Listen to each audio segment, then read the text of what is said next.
Hi, welcome to Physics Teacher, the channel that prepares you for the Waterloo Math and Science Contest.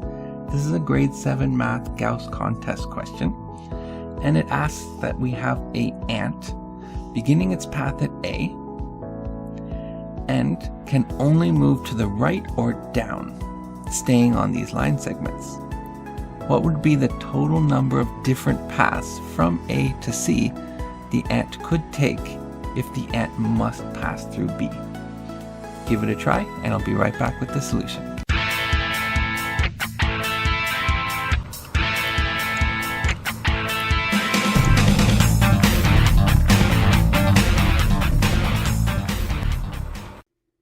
Okay, so since the ant can only move right or down, right here from part A, we have two options.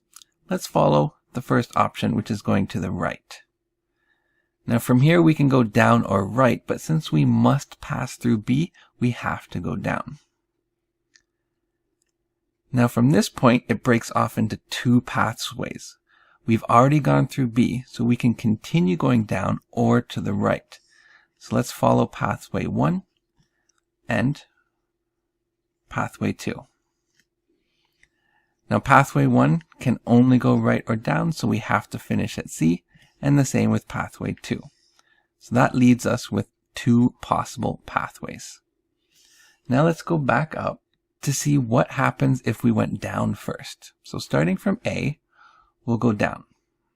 Now right here we have to turn right in order to go through B. We can't go through B if we go down, because then we would have to go up, and we're not allowed to do that. So we'll go to the right.